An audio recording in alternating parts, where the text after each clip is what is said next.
Hello, welcome to Granada Reports, bringing you the news live from across the northwest. Many thanks indeed for joining us on the programme tonight. A teenager accused of murdering 3 young girls in Southport is named as Axel Rudacabana. Today, the 17-year-old appeared in court charged with killing them and 10 counts of attempted murder. A glimmer of hope from Alder Hay as 2 children are discharged with 5 more in stable conditions.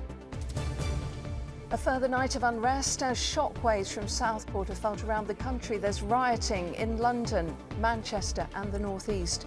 Tonight, the Prime Minister says the authorities will come down hard on those involved. In the wake of it all, the community trying to grieve, to understand and to heal. Tonight we hear from children trying to make sense of the senseless act of violence. She was pretty kind, she was a little bit cheeky, so I used to sing in choir with her, and she was a very good singer. And in the weather, plenty of puddles to sip from this morning, but what a difference a few hours makes. I'll be back shortly with the full forecast.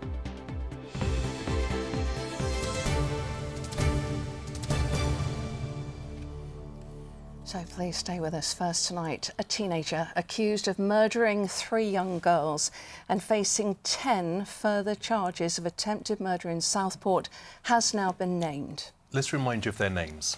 Elsie Stancombe, BB King and Alice De Silva Aguirre, 3 little girls who simply wanted to dance and play during the summer holidays. The suspect is 17-year-old Axel Rudacabana.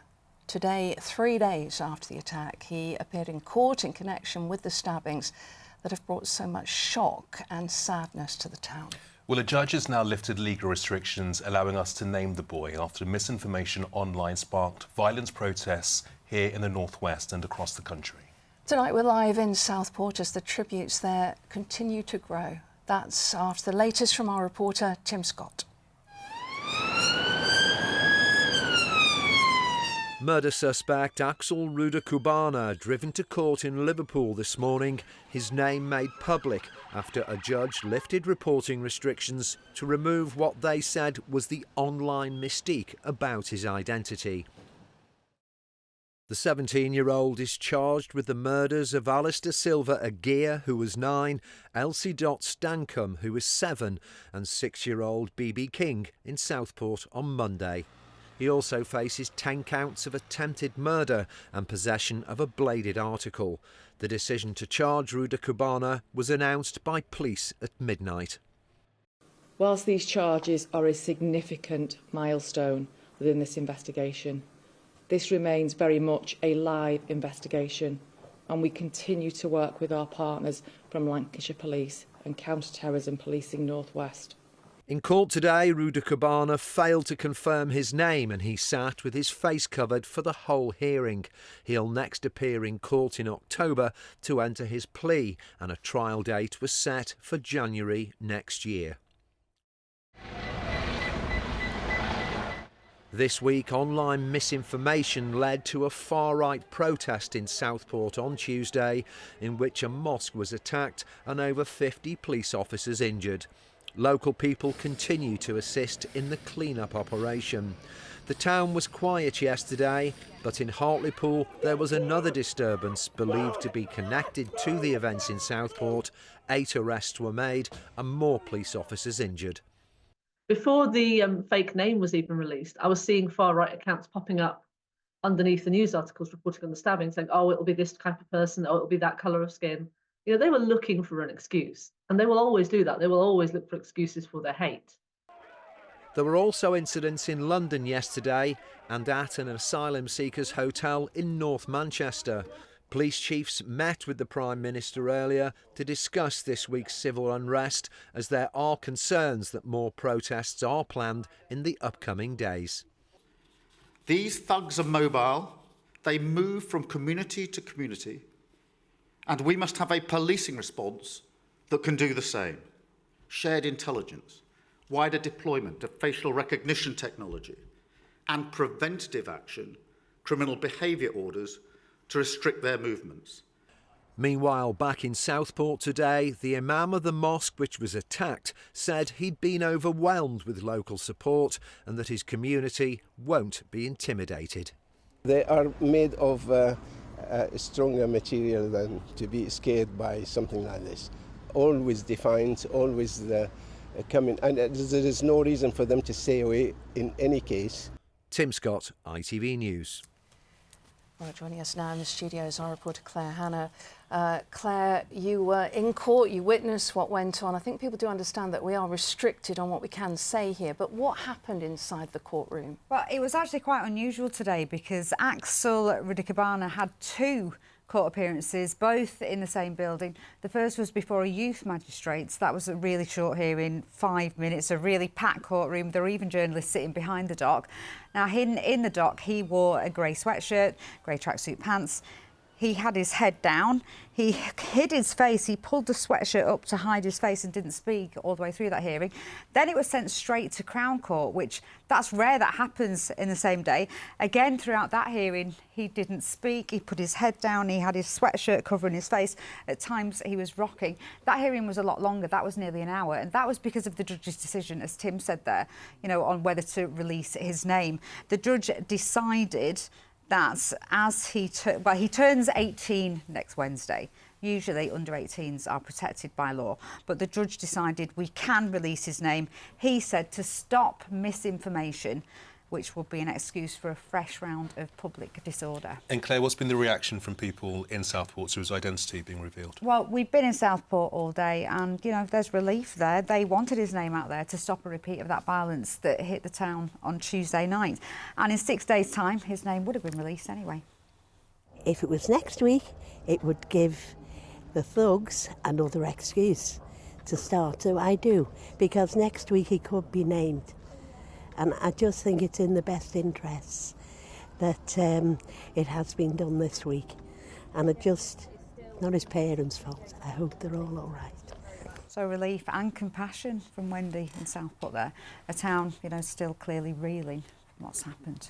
Absolutely. Thanks for the update, Claire. Claire, thank you.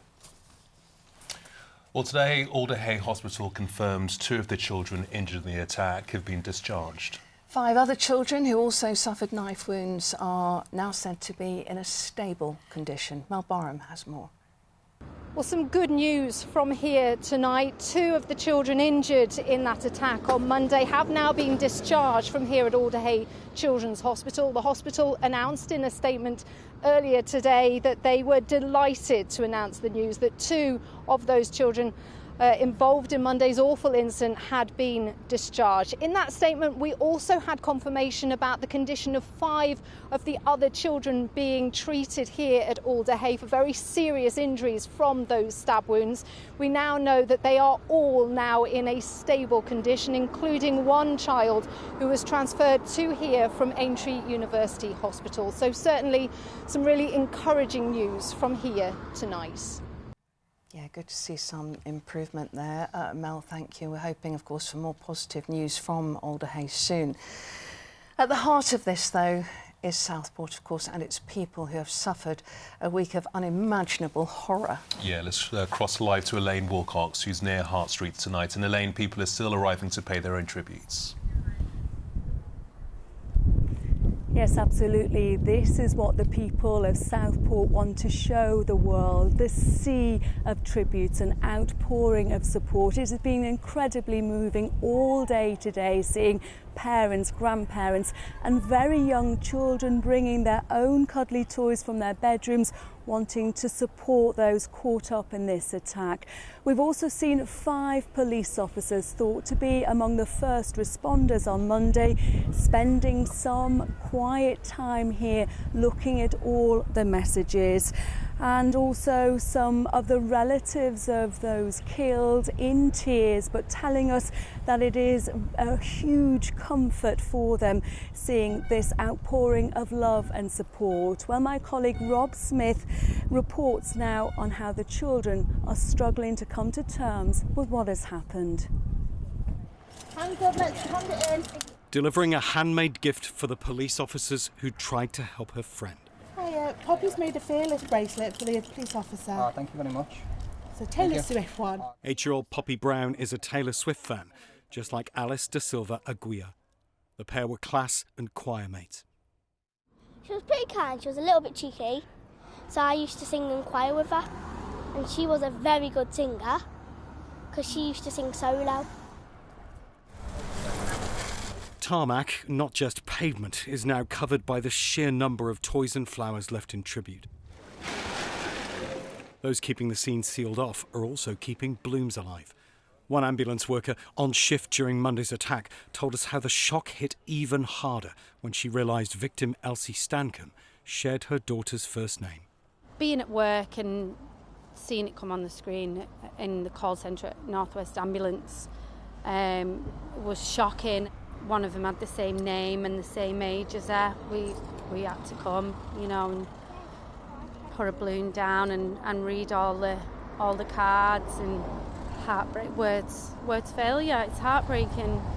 It's really sad, and I sawed some loom bands, and I had a loom band bracelet on my wrist, so I put it down where the other loom bands were. So many youngsters and their parents have come here to pay respects, to try to comprehend. It's not a conversation we should be having with our kids, and I can't even comprehend or imagine how to even have that conversation. Where do you start? A leading child psychologist recommends parents start by simply listening. Letting worried kids speak in their own time is, she says, crucial. Parents can really help children by finding activities that they can do together. Anything that will help the child be relaxed enough to have a conversation with them. There's lots and lots of people feeling all sorts of emotions, and that's why it's really important for parents to just judge where their own child is. What are the things that people should look out for? Changes, difficulties sleeping, they may be having bad dreams, they may have memories of what they've seen popping into their minds, and their behaviour may change. They may become more irritable, they may become very quiet, or they may be more loud. How Southport's children and adults feel is forever changed. A town just starting on a long emotional path. Rob Smith, ITV News. Yes, well, among the many tributes here is a sign which says Southport keep dancing, and that's an important message, says the Mayor of Sefton. Thank you very much indeed for joining us tonight. And just last week you saw one of the little girls who was killed in this attack, Bibi's mom, performing here. I did, yes. So I went to a concert for Queen's Court, and Lauren, her mum, was dancing, so obviously Bibi wanted to follow in her mummy's footsteps. And I think it's important. That sign just says everything. There are so many drama groups, musical groups throughout Sefton, and this is what we need to do. The children need to keep dancing. That's what they want to do.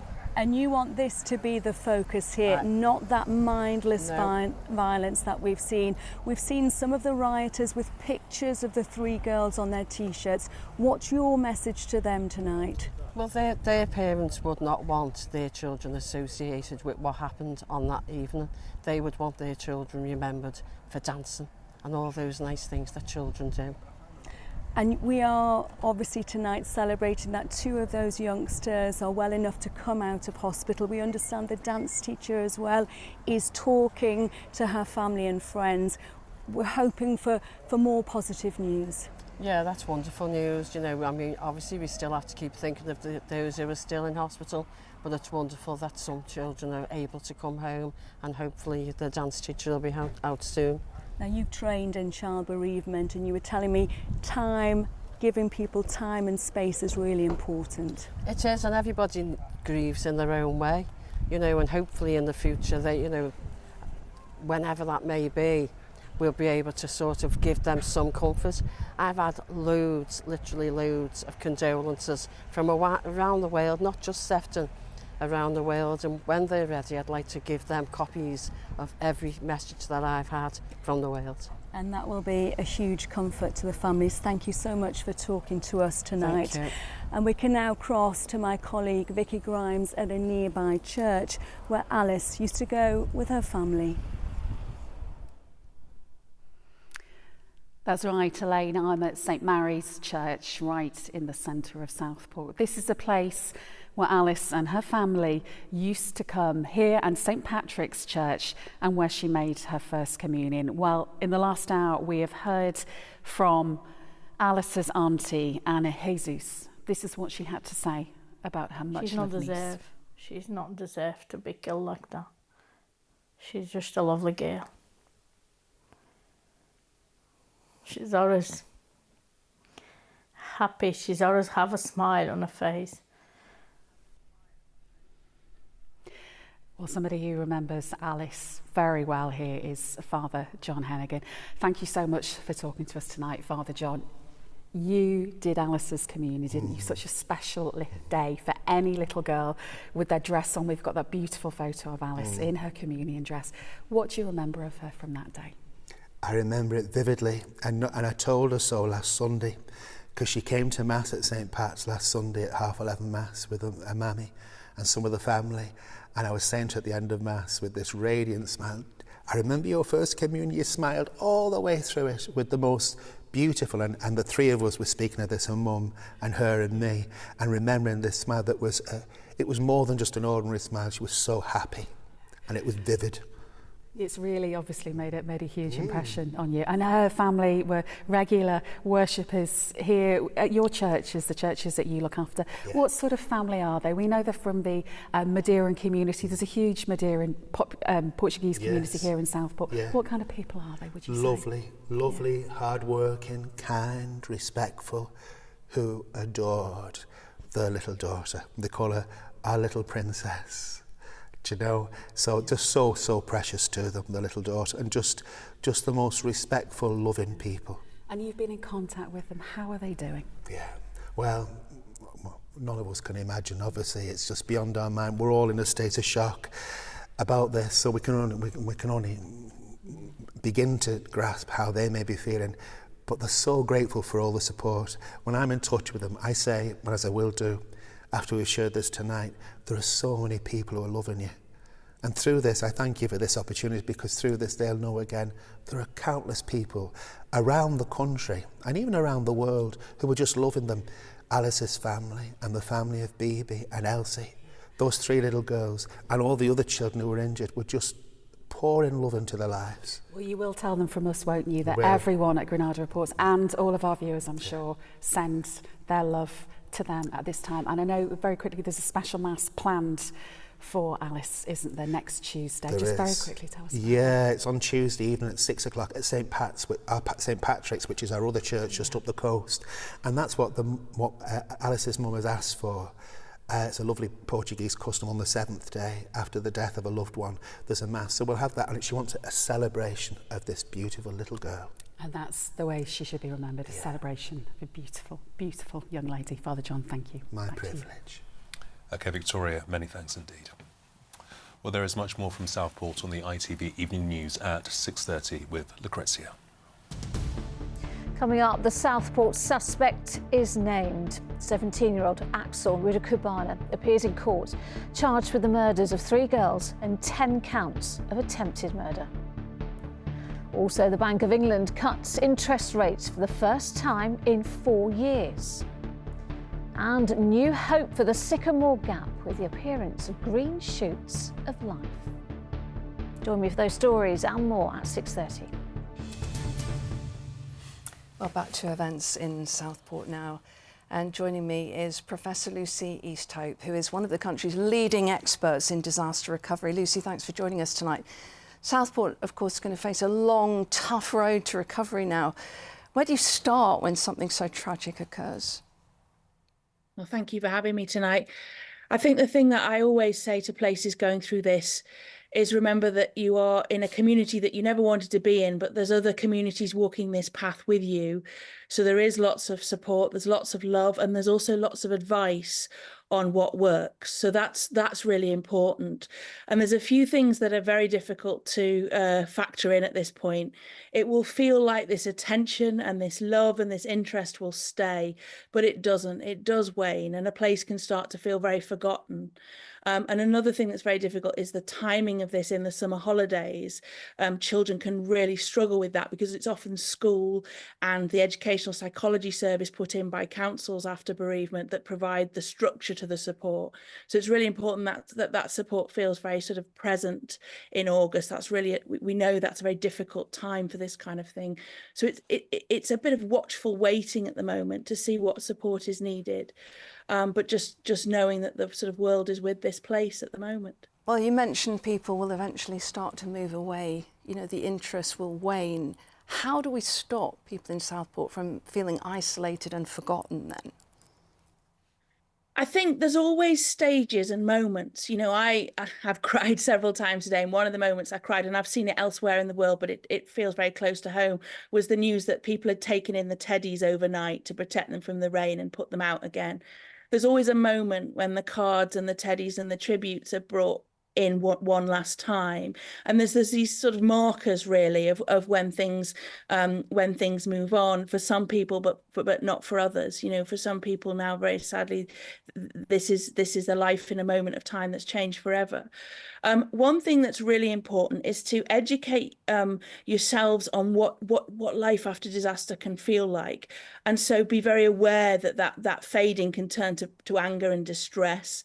It's also really important to think about supporting the survivors, the injured children, and their families when they come back into the community. One of the things that can be very unhelpful, for example, is making them relive the experience. So just absorbing them, but not making them objects of curiosity, allowing this street to get some normality back. You know, we see strange things, understandable perhaps, but for example, we see disaster tourism. People will ask to come and see the tributes from around the world, and in one way that can feel very warming and supportive. In another way that can feel very intrusive. So there's some really interesting and difficult times ahead, but as I say, there are people around the world who've walked this path who will be trying to help the Mayor of Sefton and the council at Sefton through this. Lucy, thank you very much for joining us tonight. Thank you. Well, tonight we'll see Taylor Swift taking to the stage for the first time since Monday's horror unfolded. Yeah, the children at the Holiday Club, of course, were taking part in a Taylor Swift-themed dance and yoga class. She said she was in shock over the killings on social media earlier this week. Yeah, and tonight she is expected to pay tribute during her show in Poland. Our reporter Rishi Davda is in Warsaw for us this evening and sent this report. Taylor Swift's record-breaking Eras tour continues tonight here in Poland, in the capital city of Warsaw. It's her first show since the tragic attack in Southport that claimed the lives of 3 small girls. Fans are dressed up and ready to have a good time, but the few I've spoken to have expressed their shock at what happened at the Taylor Swift-themed dance workshop.